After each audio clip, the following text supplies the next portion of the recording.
Hi everyone, welcome to Vivid Ideas. My name is Jess Scully and I'm the Festival Director of Vivid Ideas. I'd like to start tonight, as we start every night, by acknowledging that we meet tonight on Gadigal land and by acknowledging elders past and present of the Eora Nation. The way I see Vivid Ideas is kind of as a bit of a two-way mirror between the creative world and the business world, and we have a lot of sessions here where we learn, as creative people, we learn some of the skills that the business world has mastered for such a long time about building networks, accessing funding, understanding our rights, our responsibilities and our opportunities as well. And then we also have sessions and collaborations with great organisations as well, where we try and use some of that creativity and infuse it into the world of business. Just to give you a bit of an idea of the format of this evening, we're going to have a keynote speaker speak first for about 45 minutes, then he'll be joined in a conversation. So first up we have Cory Doctorow.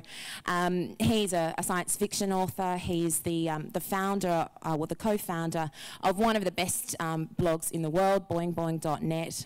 And he's also someone who describes himself as a copy fighter, you know, someone who's out there thinking about the legal frameworks that surround the work that creative people make and share with the world. Please welcome Cory Doctorow. Thank you. Thanks. So I want to talk first about copying. Copying is foundational. Copying is part of what it means to be alive. 4 billion years ago, thanks to a process that we still don't entirely understand, some molecules figured out how to copy themselves. We are their descendants. Because we have a name for things that don't copy themselves, we call them dead. Copying is foundational to what it means to be human, right? Because we are descended from very prolific copiers, and so copying is really there kind of right from the beginning. So about 4 years ago, my daughter was born. 4.5 years ago, my daughter was born. I live in London. My parents live in Canada. And a couple of weeks after she was born, my parents came over for a visit. My mom has a doctorate in early childhood education, so she's like a baby whisperer. And so she got there and she said, have you stuck your tongue out at her yet? And I said, no, Mom, I haven't stuck my tongue out at my newborn yet. Why would I stick my tongue out at my newborn? She said, oh, just watch this. So she took my daughter in her arms, right? And she looked at her and she went like this. And my daughter, being 2 weeks old, awfully cute, not very coordinated, hadn't yet actually like touched her tongue, really hadn't seen a mirror, didn't know really that she had a tongue or what it was for, but she looked up at her grandmother and did this. Because we copy like we nuzzle for the breast, right? I mean, it's there, right? It's there from the minute we emerge. You know, the first story I ever wrote in 1977, I was 6 years old. There weren't a lot of sophisticated stories that had multiple points of view, stories that had you know, non-linear timelines and so on available to kids, because we just had, you know, 1 or 2 over-the-air channels in Toronto. There weren't VCRs, there weren't DVD players. So my dad took me to see Star Wars, and it was like the most complicated story I'd ever seen at that point, right? I mean, it was like a revelation, you know, it just blew my mind. So I got home and I wanted to figure out how that story worked. So I took some A4 and I stapled it up the side and I trimmed it to the size of a mass market paper book because I knew that's what a book was. And I just wrote out that story over and over again like a kid playing scales on a piano. Because copying's how we learn to do art. I mean, amateurs plagiarize, artists steal. Art always stops with copying, art always involves copying. You know, and what we do is we say, oh, well, the bit that we copied, that was plumbing, and the bit that we added, that was art. Edgar Allan Poe invented the detective story, and when I write detective stories, I don't go, I'm writing a Poean detective story. But, you know, Poe, he's just plumbing now. He doesn't get any kind of accolade because, you know, it came before me, so it's plumbing. The part I add is important. The stuff they did, it's not important. And you know, that's not enough. Obviously, we need a better conception than that. And so from time to time, we come up with rules to regulate what kind of copying can happen when within the contours of the supply chain of the entertainment industry. And we call that copyright. It's a regulatory framework for an industry. And there's nothing wrong with regulation for industry. I mean, for example, I'd love it if the finance industry had some real meaningful regulation, right? But imagine this. Imagine that we say, okay, we're going to give meaningful regulation to finance, and the way that we're going to test whether or not you are doing something financial is whether $1 million changes hands in a transaction. When $1 million changes hands in a transaction, you've got to go tell the banking regulator about it so they can make sure nothing untoward is going on. And then, Eurozone collapse, worldwide commodity spikes, hyperinflation, and now you need a wheelbarrow full of dollars to buy a pint. Right? So $1 million every time you want to buy a sandwich, $1 million every time you want to buy a pint. So you buy your friend a sandwich. According to the finance rules, you're now a bank. So do we say, okay, we've had hyperinflation, it takes $1 million to buy a sandwich, therefore everyone who buys a sandwich is a bank? Or do we say, that test that we used to have before something that was rare, $1 million, became ubiquitous, to determine whether or not you were in the industry, that test no longer works.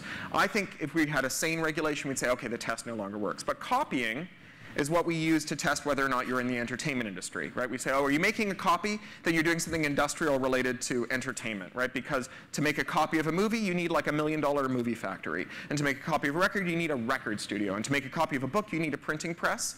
And so the way we test whether or not you're within copyright's remit is whether you're doing something industrial, and copying is an inherently industrial act, therefore everybody who copies is in the industry and should be governed by copyright's regulations. And then along comes the computer. And the computer is a kind of hyperinflation for copying, because everything a computer does starts and ends with copying, right? We say that, like, I streamed the file to you, but I didn't give you a download. This is wrong, right? There is no such thing as a stream that doesn't involve a download, because all a stream is I send you a copy of the file, and then I believe, maybe erroneously, that your computer doesn't have a Save As button to save the file. But like, the only way you can see a movie or hear a song that's on my server with your computer is if your computer gets a copy of it, right? The internet's not made out of tubes and mirrors. The internet is made out of bits, and so to get a copy from here to there, or to get the signal from here to there, there has to be a copy made of it. And in fact, not just one copy, but copies and copies and copies and copies and copies and copies and copies. Copies to the frame buffer, copies to the RAM, copies to the graphics buffer, copies to the network buffers, copies to all over the place, right? Just like so many copies that they are uncountable. Millions of copies every day before breakfast. So are we now all part of the entertainment industry? I don't think so. And I think that's the problem, right? Collectively, the people in this room have probably made more copies this year than everybody in the world had made up to the moment when the first, like, non-literary, real, properly speaking 20th century copyright law came into effect, which was when they licensed sound recordings in 1908 in America, the piano roll laws. So that's how many copies we've made. I don't think that we are collectively the entertainment industry. I mean, some of us may be participants in it, but I think that when you, like, watch a video of your kid that you uploaded to YouTube so your parents on the other side of the world could see it, that you are engaged in something industrial and should be regulated the same way a record label is. So the problem with getting that wrong is that because we copy like we breathe today, and because copyright regulation regulates copyright, the stakes have become really high in copyright regulation, right? If we get it wrong, we don't just regulate the entertainment industry and maybe do it violence that it doesn't deserve or screw it up in some important way, but we also end up screwing up all the other things we do that involves copying, which is everything we do that involves the internet. So I want to get beyond rules about whether copyright is good or bad tonight, and I want to dig into a meatier question. I want to dig into what do we want copyright to do, and how do we design a copyright that does it. So I want to start with something that I think many people would agree with, a relatively uncontroversial idea. If you're designing an industrial regulation for the entertainment industry, if you're designing copyright, it should serve as an as an incentive to creativity. Right? A good copyright system results in works being made. So 15 years ago, the world's governments started looking at the question of modernizing copyright for the 21st century, for the digital age. And the first order of business was to see to it that things that prevented copying, technologies that prevented copying, and these trade under a lot of different names, digital rights management or digital locks, or technical protection measures. I'll just call them digital locks through this talk, because I think it expresses pretty well what they are. That digital locks should receive very special protection, and that breaking digital locks should become a kind of new offense. So this started at WIPO. WIPO is the UN agency that produces the world's copyright rules, the World Intellectual Property Organization. It has the same relationship to bad copyright that Mordor has to evil. It's kind of the eternal wellspring of every dumb copyright rule we've ever had. And in 1996, WIPO created the WIPO Copyright Treaty, the WCT, and it said that nations should create a special kind of protection for digital locks. And in the US, it became the 1998 Digital Millennium Copyright Act, DMCA. You've probably gone to a YouTube video and said this video has been removed because of the DMCA. That's the DMCA. The Australian version came into law as part of the US-Australia Free Trade Agreement. And if you want to trade with the US, you have to adopt this treaty in 2004. It's in your national law. But Australian copyright law and the DMCA don't just do what the WIPO Copyright Treaty demands, which is to say it's against the law to break a digital lock if you're infringing copyright. They actually go further than that. They say it's against the law to remove a digital lock under any circumstances unless you're the person who put it there, unless you're the company that made the lock. So what does that mean? Well, if you're a user of a copyrighted work, and that's where this discussion usually goes, right? Like if you're the person who's got the region locked DVD and it won't play on your DVD player, or if you're the person who's got the ebook that won't play, it means that even if the law says you're allowed to back this up or you're allowed to move this from this device to that, you can't, right? And that's what people usually say, and they say, oh, that's very objectionable and we should fix that. But there's a secondary effect that's much subtler and much more drastic. It means that DRM companies, digital lock companies, get a greater say over the works that we produce and the works that our publishers or labels or studios invest in than we do and that our investors get. So consider the iTunes Store for a minute. The iTunes Store no longer has DRM on music, but it has mandatory DRM for video and audiobooks. And by mandatory, I mean that if a rights holder goes to Apple and says, I would like to sell some video in your store without your DRM, or I would like to sell an audiobook in your store without DRM, Apple says, no, we will only allow these works to be sold with DRM, and that is not just individual rights holders, but very big ones. Random House, who do my audiobooks, who, as you probably know, owned by Bertelsmann, largest publisher in the world, asked them to distribute my audiobooks without DRM. They refused. So, and it's not that they need to develop new technology. The stuff they give away doesn't have DRM, the podcasts and stuff. It's literally like they just won't click the no DRM checkbox for these kinds of works. And they control 90% of the audiobook market, Audible and iTunes. And so imagine that you're a big audiobook publisher and you sell a couple of $1 million worth of audiobooks through the Apple channel. So they're locked with Apple's proprietary technology, and only Apple can authorize your customers, the people who bought this work, to remove the DRM. And so along comes a spunky startup, and they go, we've got technology that's as good as iTunes for distributing audiobooks, and we're going to give you a better discount. You get to keep more of the money. We're not going to ask for as big a discount as iTunes does, and better terms, and better reporting, and just we're better in every way, which is what startups do. I mean, it's what iTunes did to all the companies that sold music on the internet before iTunes came along, right? So someone comes along and they make you this offer, and you go, great, I'm going to shift to you guys. And Apple says, well, wait a second. If you shift to those guys, we're not going to authorize your customers, who at this point are our customers, to remove our DRM to play in their players.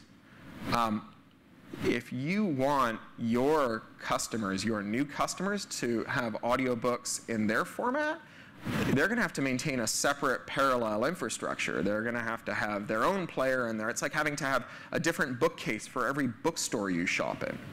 Right?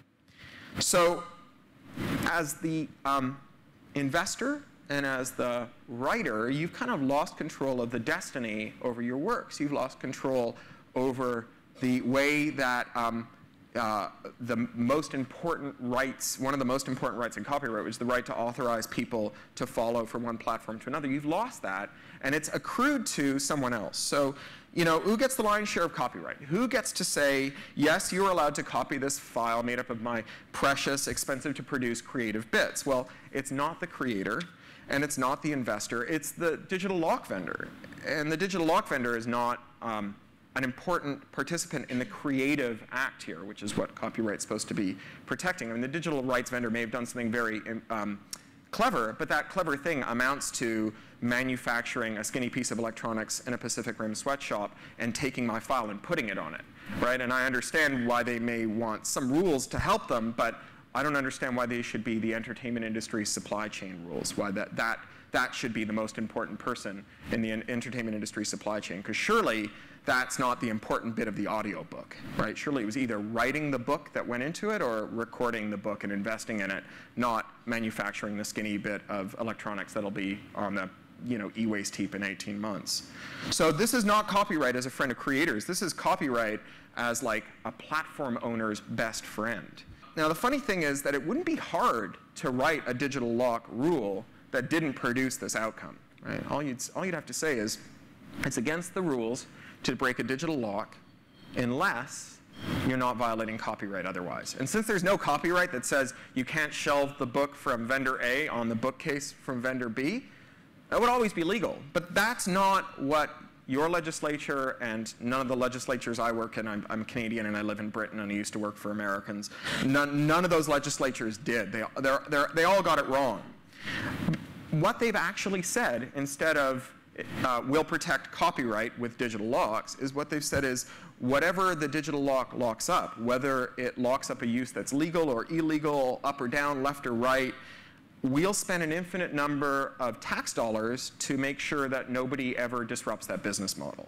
So what company wouldn't take up the government on that offer, right? What DRM vendor wouldn't rub their hands together and say, great, it's like the world's greatest subsidy for anything we can think up and convince people to do. It's a law prohibiting people from disrupting us. That's awesome. So some companies have figured out how to play this like virtuosos, and Apple is one of them. Apple's whole iOS ecosystem is kind of an exhibit A of how laws that protect digital locks instead of copyright can go wrong. So they use digital locks to ensure that only apps bought from the App Store can run on their platform. So what that means is that if you write an app, and I have an iPad, and I want to give you money for the app, unless Apple says that the app is allowed to run on my iPhone or iPad, and unless I promise to give 30% of the money to Apple, copyright law says that the person who created a creative work isn't allowed to sell it to the customer who wants to pay for it. That's crazy, right? I mean, that's just like not what copyright law is for. You're not allowed to sell creative works to willing customers unless a company in Cupertino says so. I mean, that can't be what we made copyright law for, right? That's got to be a bug and not a feature. Now, every time people do opt into that ecosystem, it strengthens the lock that Apple has on the platform, because it becomes the place that people go to, because the platform has lots of apps on it, and then that's the place that you have to send your apps. And the more power Apple gets, the more marketplace power they get, unsurprisingly, the more marketplace muscle they flex. So when Apple kicked this all off, it was, you have to give us 30% of the money the customer gives you when they buy your app.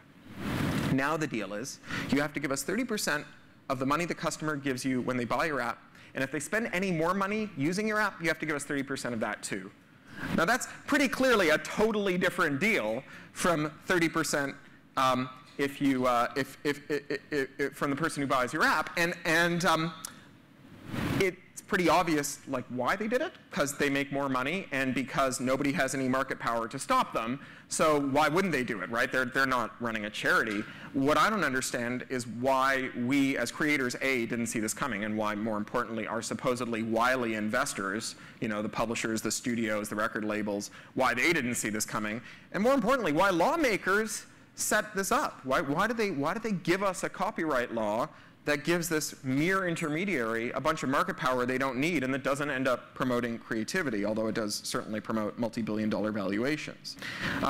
And now we have these distribution bottlenecks that have been created by digital locks rules and handed to companies like Apple's. Now you'd think that 15 years after the US got it so wrong with the DMCA that other governments would be lining up to get it right. But you'd be wrong. All over the world, countries continue to make digital locks rules, usually after some healthy arm twisting from the US Trade Representative, that mirror the provisions in US law and that don't have any nexus with what the UN actually demands of them in treaties. The US has made it a point to ensure that the level playing field in the world is that everyone has the same equally broken, equally stupid copyright rule. Making a mistake about how copyright should work in the digital age in 1998 is just barely forgivable. It was 1998. We were still, talking about head-mounted displays, and we had lots of ideas, and we didn't know where the @ symbol went in email addresses when they showed them in movies and all of this stuff. I mean, they were early days, right? 2012, if you still haven't figured out that it's important to get this stuff right, it's like, it's not an honest mistake, it's felony stupidity. So, worst of all is that the creators and their investors, studios, labels, publishers, endorse these proposals. They demand that digital locks get protection that takes market power away from them. It's suicide by law backing a proposal like this. It's not as though DRM stops copying, right? Apple, whose whole business is built on DRM, every time they issue a new DRM for iOS, it's broken usually in a day. And of course, you've got ebook publishers who have tied themselves to the mast on ebook DRM, as though like converting a locked DRM file to an unlocked plain text file is not something we solved a long time ago. I mean, if you don't believe we can convert ebooks, I say to you, behold the typist, right? It's not as though like there has ever been a moment in history when there were fewer 70 word per minute typists kind of kicking around. Plus the fact that Google kind of sat down with some commodity digital cameras and scanned 18 million books in 4 years. I mean, this is not hard, leaving aside the whole thing like DRM doesn't work and we can just break the lock. Even if you don't want to break the lock, there's a lot of ways to get that ebook out. Why doesn't DRM work? Well, DRM doesn't work because to make DRM work, you have to design devices that say no to their owners. So the owner says, I'd like you to copy that file. And the computer says, I'm sorry, I can't do that, Dave. And that works, in science fiction, but it doesn't work very well in the real world, because in the real world, for that to happen, there has to be like a program running on that device. That's the I can't do that, Dave program. And that program has to be like running in some privileged mode that the user can't just go like, close that program now and then let me make the copy, okay? Because we don't have a theoretical basis in computer science to build the computer that runs all the programs we can think of and compile, except for the one that pisses you off because it copies your creative works, right? We have general purpose computers. So like the closest we come is a computer with spyware on it, a computer with a secret program running on it that watches what you do and tries to stop you doing stuff that some remote party doesn't want you to do. So leaving aside like this is just dumb, right? Why would we design computers that have a back door in them that let processes run that we can't directly inspect? Like, did you never read Anton Chekhov? A gun on the mantelpiece in Act 1 is going to go off by Act 3, right? If you build devices that are designed to allow people who gain access to them to do stuff behind your back that you can't stop or detect, and when those devices have cameras and microphones and you carry them with you into the toilet in the bedroom, like, how is this not obviously a bad idea? Leaving aside that, it turns out to be wildly impractical to stop users from figuring out what the trick is, where the secret bit is in the computer that lets them kill the process that says, I'm sorry, Dave, I can't let you do that. And that's why DRM is always broken in an hour, in a couple of days. The only DRMs that aren't broken are ones where there are just easier ways than breaking them to copy it out. Like there's the same file is available in some other DRM that's even weaker, so we broke that one instead. Apart from the intellectual exercise, why even bother with the stronger DRM if you can get the same works by breaking them out of the weaker DRM? But they all get broken. Even if you can't be arsed to break the DRM, someone else can. And that person then puts that file on the internet. And then the magic incantation you need to know to become a super elite hacker is to sit down and type Prometheus BitTorrent into Google. Right? And now you have encapsulated the eliteness of the person who broke the DRM in the first place in 2 words and a return key. So real security experts, real cryptographers, think DRM is an impossibility. The only people who say that it's possible are people who work for DRM companies.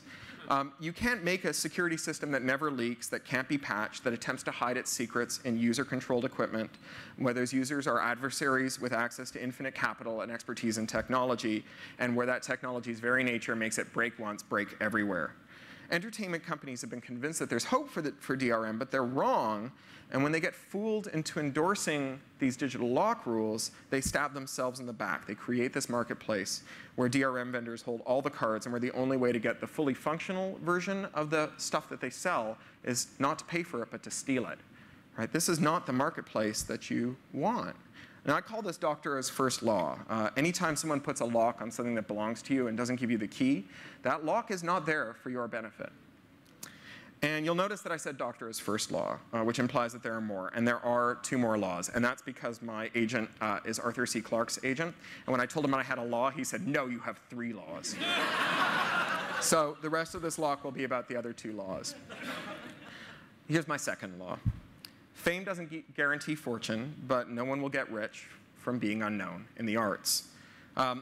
So this is an important corollary to this digital rights management doesn't work stuff. Because the internet's a copying machine. Computers are copying machines. A computer that doesn't copy is like water that's not wet. We talk about reading and writing bits, but your computer has never read a file. It copied the file from one register to another, which means that if people love your stuff, they'll figure out how to copy it. Now, Tim O'Reilly is a very clever man, and he's famous for saying many clever things. One of my favorites, though, is this quote, "For most artists, the problem isn't piracy, it's obscurity," right? But I think a lot of people who hear that, they go, what Tim is saying is that as soon as you're famous, you'll be rich.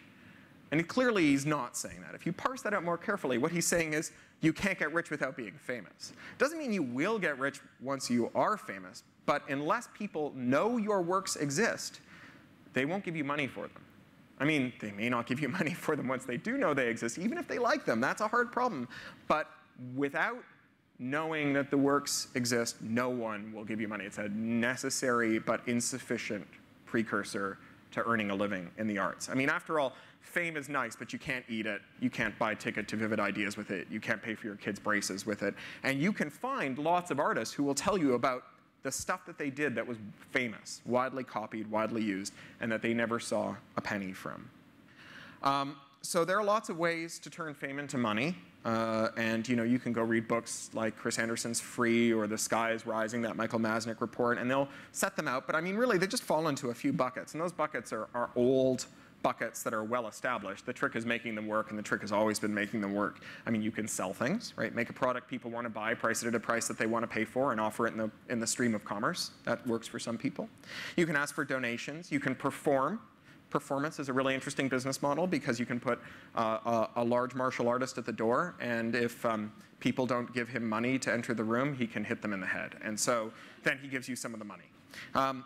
You can wrap your works in advertising. You can license your works to people who figured out how to make money from works. You can take commissions, right? Well-known people get asked by other people to do custom work for them. But you can't do any of that stuff unless you have an audience, unless people know your work exists. And luckily for us, we have the internet, which in addition to being a copying machine, is an audience machine. And it's never been easier to put a work in the hands of someone who might enjoy it. It's never been easier to be distributed. Now, getting paid is hard. It's always been hard. It will always be hard.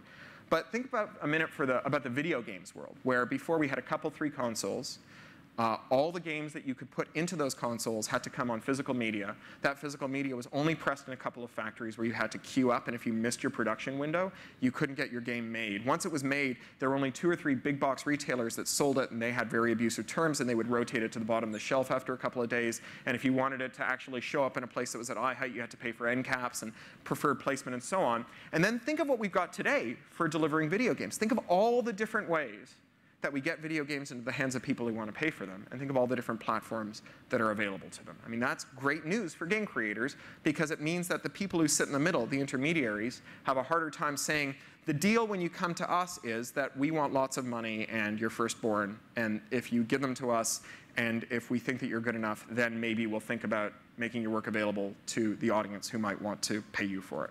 Or think about how movies used to work, right? Narrow theatrical exhibition windows, a couple of national chains, a couple of DVD big box retailers again, and think of how it works now. All the different ways we have of getting video into the hands of audiences. I mean, YouTube gets an hour of video every second, and it's going up.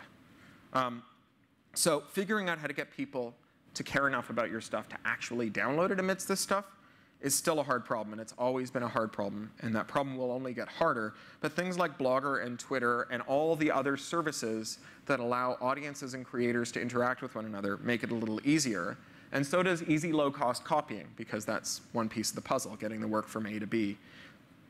Copying solves the getting a work to an audience who knows that they want it problem, which is a critical piece. How do you get a work to someone who knows they want it? You can stick it on YouTube or on Vimeo or archive.org. You can stick your ebook in the Kindle store, or you can stick it up in Smashwords, or you can just pop it on your website with a donate button for PayPal or Google Checkout or Amazon Checkout or many other now new payment processors like Flatter. Games, photos, 3D meshes, there have never been more easy to search, easy to enter distribution channels than there are today, which means that there are more creators like some of us who can get our works into the hands of people who might like them and might want to pay for them. But that's only possible because the intermediaries, YouTube, Vimeo, Amazon, the Internet Archive, Blogger, WordPress, Thingiverse, Rackspace, your local ISP, are not required to act as bad content cops and inspect everything that there is before it goes live. I mean, it's inconceivable that they could do that, right? YouTube, an hour of video every second. Even assuming that they wanted to pay a solicitor $500 an hour to review that video, there aren't enough solicitor hours remaining between now and the heat death of the universe to actually do that. And they're just one service out of many. All over the world, though, entertainment companies and their pals in government are trying to pass laws and court precedents that will make intermediaries responsible for what their users do. They say that our countries should copy Saudi Arabia and China and build national firewalls and then use them to block the websites that are used by pirates. But sites used by pirates is the same thing as sites used by everybody, because there is not a single file indexed on the Pirate Bay that isn't also indexed on Google and Bing. You may be auteur indie movie maker who's produced an amazing movie, but the likelihood that you are both that person and someone who can build and operate your own YouTube service cost effectively enough that you can make that movie available through it is vanishingly small. And if the only fitness factor for independent artists who want to make a movie and make it available to the audience without having to go through a studio is you also have to be smart enough to make YouTube, we're not going to get a lot of independent filmmakers. The Venn diagram of all the companies who have a cool idea for a video game and all the companies who can replicate Amazon S3 it doesn't really have an intersection, it has kind of a sphincter, you know? We need intermediaries to provide the plumbing through which our works will flow, because without them, we would have to bear the cost of distribution and the cost of production, and most of us can't do it. And all of these, of course, these file lockers are famously under attack, especially in this part of the world. I mean, I know I'm not in New Zealand. I'm not that much of a northern hemisphereist to say, oh, New Zealand, Australia, they're close, right? But, you know, in this hemisphere, there has been, you may have noticed some news about file lockers like Mega Upload. And laws like the proposed US Protect IP Act, the US Digital Economy Act, international trade agreements, particularly the Korea-US Free Trade Agreement, which killed all the file lockers in Korea, the Anti-Counterfeiting Trade Agreement, ACTA, the Trans-Pacific Partnership, they throw more liability at intermediaries. So we've got an intermediary law totally, absolutely, and completely backwards. So we take digital rights management and we say to intermediaries, here's a right that you don't need or deserve, the right to tell our customers what they can do with their files, even when we who created them and invested in them object. And here's a right that we really need, that you really need, that we're taking away from you, and that's the right to make files available to all comers without having to pay solicitors to look at every file on the internet before you're allowed to host it or you get sued into oblivion. You could not do a worse job of making the internet safe for creativity if you tried. So that's law number 2, and now the final law, my third law. And it's this. Information doesn't want to be free, but people do. So you've doubtless heard information wants to be free. Stuart Brand said it at the inaugural Hackers Conference to Steve Wozniak. It's become a kind of totemic statement about the internet and the internet age. It's a nice, chewy koan. But I swear every time someone says that that's what this stuff is about, the Internet Engineering Task Force kills a kitten. and then puts it on Tumblr. Because the people who fight for fair and reasonable information policy are doing so not because information wants to be free. We're fighting because we want to be free, and not free to pirate, but free to own devices that don't let remote parties set policy on them that we can't override or even inspect. Free to use networks that don't spy on us on the off chance that we're infringing copyright.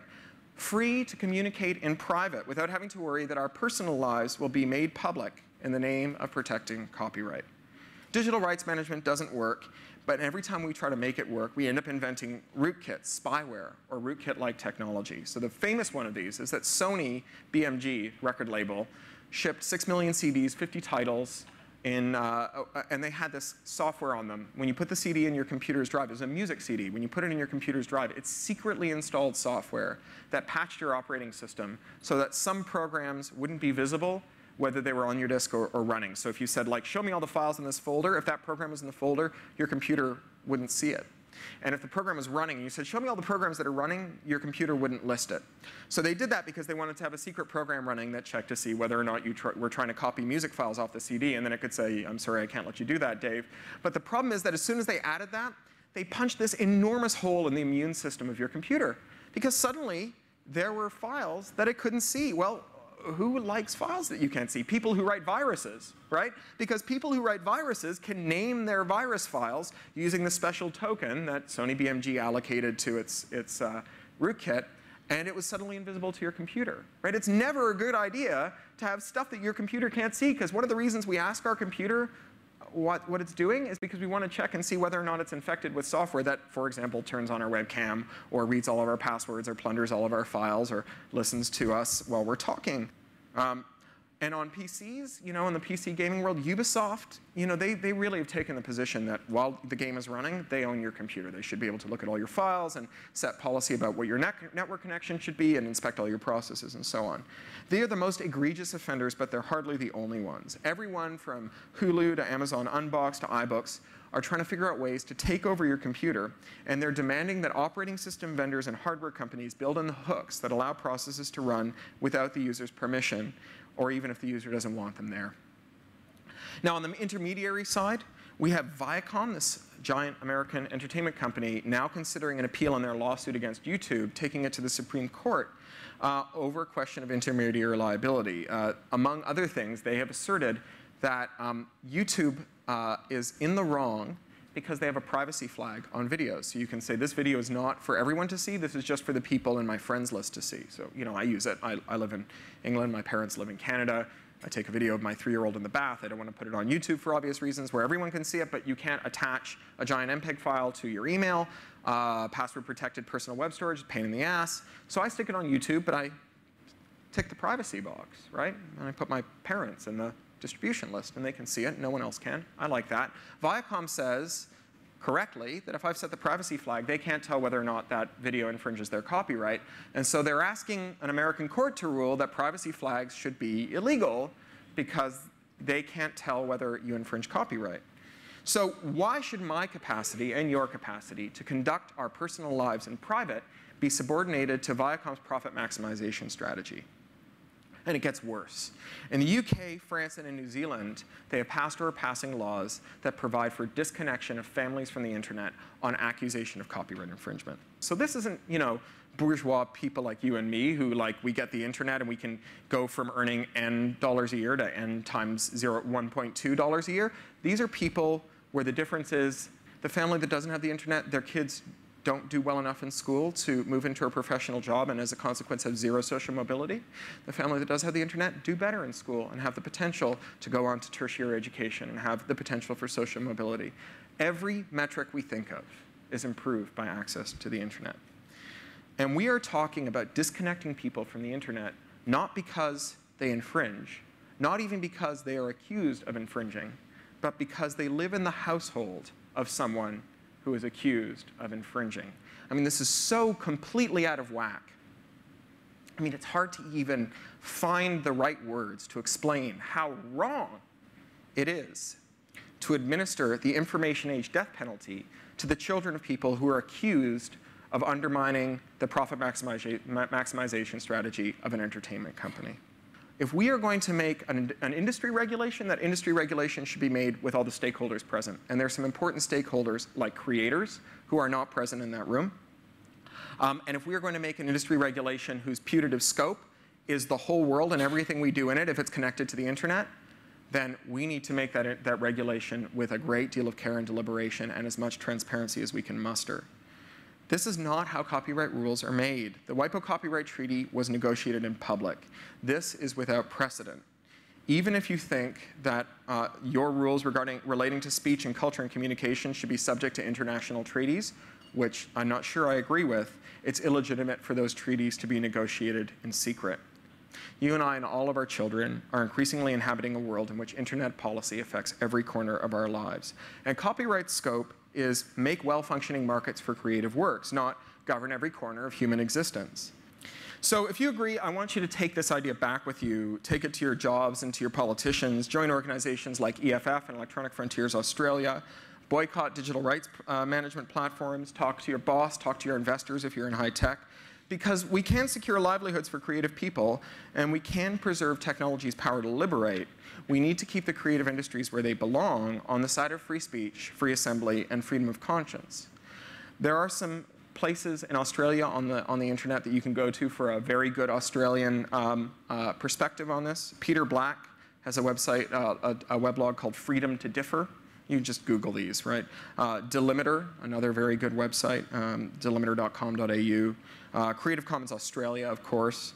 And then if you Google a guy named Matthew Rimmer, R-I-M-M-E-R, is one of the world's great copyright experts and very good on this stuff. A bit abstract if that's not your thing, but he's quite a good authority on it. And also there's a website called IP Wars that's good for copyright geeks. And that's places where you can go to find out more. And now I'm going to sit down with Genevieve, and I guess we'll dig into this some more. Thank you. Genevieve Bell is an anthropologist. She's an Intel Fellow. She's the Director of Interaction and Experience Research at Intel. She's been named one of the top 25 women in technology in the world, and also one of the 100 most creative people in business, full stop. And she's really interested in of course, how technology transforms human behaviour and how human behaviour transforms technology too. So please make Genevieve Bell very welcome. I think the thing I was actually most struck by in listening to you, though, there's a couple of pieces I wanted to tease out. One was, I was fascinated by the fact you didn't say the one word in all of that that for me was the most emblematic thing. You never said power. As an anthropologist, it's really hard to listen to a conversation where you start by talking about locks and objects and the removal of objects, people's social relationships, when you talk about copyright laws being imposed like a colonial regime from one part of the word to the other. And the thing I was really struck by was that actually what you're having in some ways a conversation about is power. You know, generally speaking, people who have power in the market declare the part that they add to be legitimate, and they declare the part that people who don't have power to be mere plumbing. So, you know, European musical traditions talk about melodies, and so melodies are the part of the music that we copyright, and Afro-Caribbean musical traditions you know, are more focused on complex polyrhythm, and so rhythm has never been like the part of the song that you copyright. And so, you know, the Beatles can go and take the rhythm components of traditional African American music and R&B and turn it into rock and roll, which is awesome, but nobody can take the Beatles melodies and turn them into hip hop. When Hollywood and Silicon Valley met, Silicon Valley said, whatever you want, we can give it to you, and to make it even better, we're going to give it to you in a proprietary platform. You guys love proprietary stuff, right? And they're like, oh, we love proprietary stuff. And they were like, great, because we've got a lot of proprietary stuff for you. And then, you know, 15 years later, it's like, wait a second, it's not proprietary to us, it's proprietary to you. You didn't mention that part. And now they're trying to figure it out, and they're not doing it well, unfortunately. With DRM, the failure comes a long way down the line, right? It's after you've bought $1,000 worth of media and then discover that you can't move it to a new platform, and that the old platform has died and orphaned your media, that the failure mode comes about. But that doesn't make it not a problem, right? I mean, you know, with cheesecake, the first bite doesn't make you fat, and that's why we keep eating cheesecake, right? But if you eat enough cheesecake, you will eventually get fat. With DRM, the first file you download doesn't screw you up. But if you download enough DRM content, you will eventually get screwed up.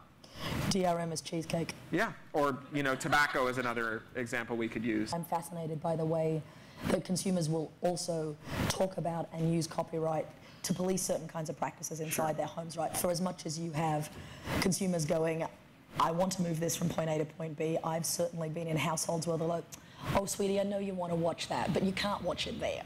And it becomes a whole form of sort of self-regulation inside a home. True. There, you know, the other thing, though, speaking as a parent, is the conversation you have in the hotel room where it's like, no, sweetie, this TV only has programs that are on when they're on, right?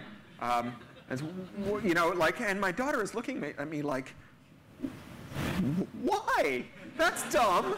That's really dumb. Because at home, you know, when we want a DVD, I go to the DVD envelope and I take the DVD out and I put it in the DVD player and like it's on. Like, why can't I do that with this TV? And it's like, because it's Region 1 and we're staying at Bubby and Zadie's house in Toronto and it's locked. Like, but that doesn't make any sense. It's my DVD. I brought it here. Like, even at 4, she can figure that out. You know? We talk about piracy. Piracy has its roots in a very particular set of historical conflicts and a very particular set of colonial relationships. We talk about locks, which are like antediluvian in terms of technology and what they connote, again, about power. When you think about who locked what away from whom under what circumstances, inexplicably, I can't get my head away from chastity belts. I don't know what that's about, but things that were locked and other people who took away keys and intermediaries and all of that just take on a whole horrifying dimension for me. Well, certainly anytime someone locks something that belongs to you and doesn't give you the key, it's not for your benefit, applies to chastity belts. And possibly copyright laws in ways that I don't think the parallel should be drawn. I wonder if you have a set of legislation framed by cultural concepts and metaphors that are rooted in a very particular moment, and I wonder what happens when it's, you know, your daughter and indeed all of us, because we can all look at a television and go, really? Right. I can only see what's on at 5 o'clock, so not helpful. You know, I wonder what happens as a different set of metaphors and conceptual models come into play and how long it takes before those bleed into the conversation. Well, you know, sharing, right, is the thing sharing is the word that the industry hates, right? Because it's hard to say a bad thing about sharing. Right, you know, it's like so if sharing we is said that caring, pirates shared would be yeah, better well, off. and pirate is the other one, right? The industry has stopped saying pirate. Listen hard, at least to like the A team, like you know, some of the B team, like the kind of the lower level thugs, haven't gotten it yet. But the A team, when they talk, they say copyright theft now, because you know they should have talked about piracy, and then they made Pirates of the Caribbean, and it's like pirates are awesome. What do you mean? Like, so my choice is to be a pirate or an admiral? Well, I know what side I'm on, right? I'm on Johnny Depp's side. So yeah, so you don't hear pirate. I mean, and if anything drove a nail into that, it was the pirate party. But I wonder, you know, if we flash forward, you know, you said there's going to be a point in your children's generation where it's, you know, they will go, Daddy, tell us about the day, and there was nothing. What is the legislation that gets us there? So I think it would be a legislation that said, first of all, the first piece of reform would be to say that all creativity is not, all creative industries are not the same. So right now we have a copyright that has the same term and scope for all modes of creative endeavor. So we say, okay, if you're doing like needlepoint designs or crossword puzzles or novels or you know, snappy business books for point of sale at Christmas or feature films or pornography, that your economics are the same and you need exactly the same set of legal incentives, and we're going to craft all those because we've couched it in kind of property language, and if it's your property, everyone has the same rights to property, as opposed to incentives and protection language. And the problem with property language is there are lots of ways in which it just totally fails to pay people, right? And if that's the point, is to make sure people get paid, then this isn't going to work. So instead, what we start doing is we start saying, okay, well, these are the segments. These are the different kinds of creativity people do. How do we make sure that the people who make this stuff, that the largest pool of them can make it and make as much money as possible from it? So with music, you know, it's pretty straightforward. You know, this room, if it's got speakers set into the ceiling, will have a blanket license from a performing rights organization. And that performing rights organization will charge a fee. And in exchange for that fee, the people who own this building can play all the music ever recorded. I mean, we live in the age of both Linux and Google. So we could have a collecting society that was as transparent as Linux and as smart about analytics as Google. And that collecting society could go to ISPs and say, for $5 a month, we'll give you a license to allow your customers to download all the music ever recorded from wherever they can find it. And the deal with that $5 a month is it's collected by this well-regulated, transparent 21st century collecting society, and a minimum half of the money is remitted directly to artists regardless of their contractual arrangement with their studios, with their labels.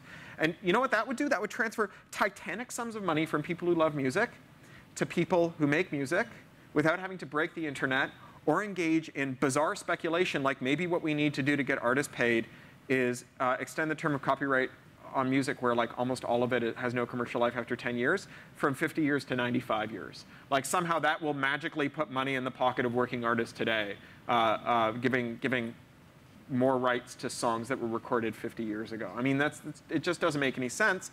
And even if it did, it's pretty speculative. It's hard to understand what the connection is. Whereas the connection between we will take money that these people want to spend and give it to these people who made stuff, that's not a speculative connection. That's like a really easy one to make. We can figure out a whole ton of these, right? But the only way to do it is to get away from the reason we have copyright is because your intellectual works are your property, and what everyone else did was plumbing, and what you're doing is legitimate creativity, and now it's your property. And go into we're playing regulator, and we want like as many people as possible playing in this pool, making as many works as possible. And what are the things that get that right now?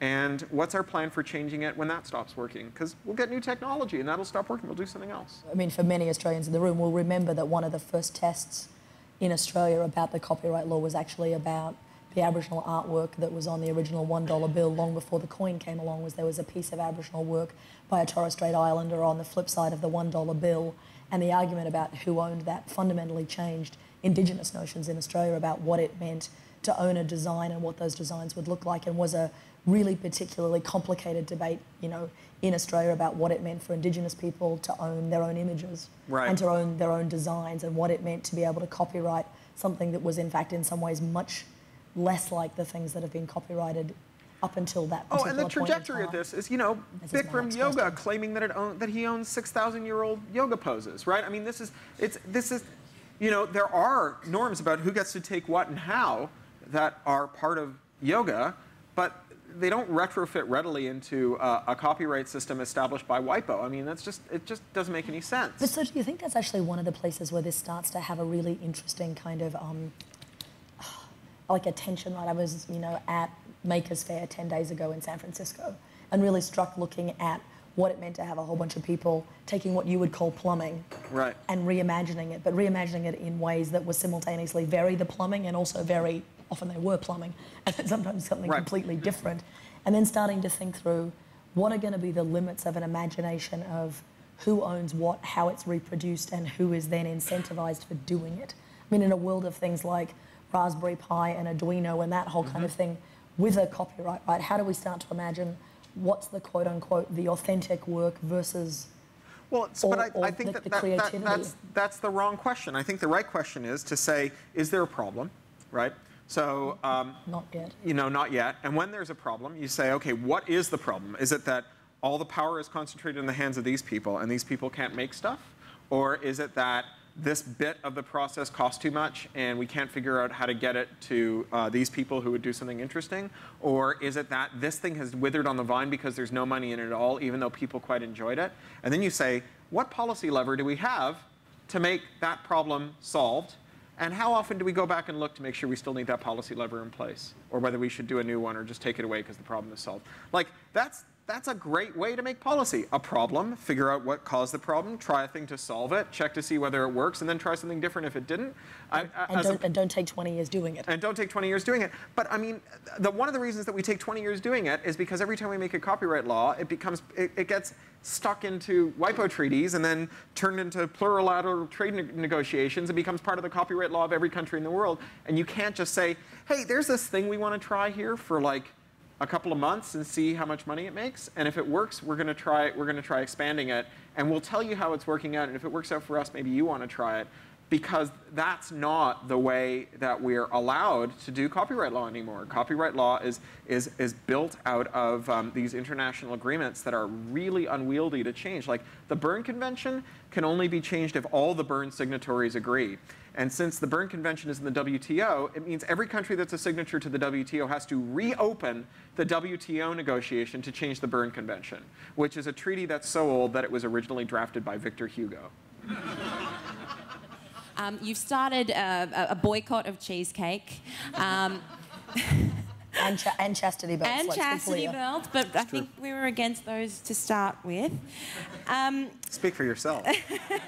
And then we've also got someone sympathising with the idea of, you know, your daughter sitting there going, but I want to see that, and you know, I know Game of Thrones it came out, and the internet's talking about it. I'm a very permissive parent, but Game of Thrones is a little too rapey for my 4-year-old. I am struck by the fact that, you know, we know full well from the internet of the world in the last 18 months that the internet isn't evenly distributed, that there are points of intersection, single, basically spigots. And there is a building in Sydney where the world's internet arrives in Australia, and if you wanted to decide you were going to move part of it away, you could. I mean, the man who is the internet in Indonesia, I have a mate of mine who videotaped him once, or DVD'd him. He is in a server farm, in a closet. The Indonesian internet arrives to his closet, his server rack, and he's like, want to see why the Indonesian internet's so unstable? And he just unplugs the cable-marked Facebook and plugs it back in again. He's like, you want to see Twitter go down? Bing, bing. And you're like... And so there's something about it. You just like... And he's gleeful about it, and you think, give the man more coffee and sugar and step away from the cable. So a couple of years ago at Christmas, there was an op-ed in the New York Times. It was Bono's wish list for policy for the coming year. And one of the items on his wish list is... governments of the world should start using national firewalls to block pirated content. We know that it works because they do it in China. So, like, on the one hand, he's just, like, wrong, right? Because China, it doesn't actually work. I mean, it's a country where, like, you know, the rule of law and due process are not well developed, and where, you know, people who commit infractions that the state really frowns on can have their organs harvested and given to party members. And yet, even with that maximal penalty available, the Chinese government is unable to stop people from seeing things that they don't want just using network filters. They use much better and more sophisticated methods, like paying thousands of people to go around and pretend to be just normal people who just happen to think that everything the government's doing is great and all the people who are complaining are crazy. And that actually works incredibly well, and it's like what ad agencies do to promote, you know, sugar water too, right? But the censorship thing, not so much. But even if he was right, even if it did work in China, like, holy crap, Bono, we know you love free speech. We just wish you'd share. You know, it's pretty unseemly for, like, this guy who's a campaigner for human rights to saying, what we need is more censorship so I can buy another ivory-handled back scratcher, right? You know, like, it's mad. So intermediaries, so in general, copyright says, okay, well, there's like a company that invests or an individual who invests. There's a person who creates, and they probably have a contractual relationship where the person who creates licenses some copyright to the people who invest. There's an audience member. There may be a retailer or a point of consumption like a cinema. And then somewhere in the middle is like someone who gets it from the people who manufacture it to the people who present it to the audience. And, you know, and that person's the intermediary. And they can be like anyone up and down the chain, the people who collect the money, the bank who stores the money, the company that owns the lorries that delivers the physical media from one place to another, the company that owns the wires that go under the ground that connect one point in the network to the other, or the company that puts the switches on either end, or whatever. So what we saw with SOPA, which was this much ballyhooed American legal fight over the internet, was an attempt to expand intermediary liability to pretty much everyone. Look, I mean, there's literally dozens of questions. There's so much that we all want to ask both of you, but we've really run out of time. So thank you, Cory. Thank you, Genevieve. Thank you, audience.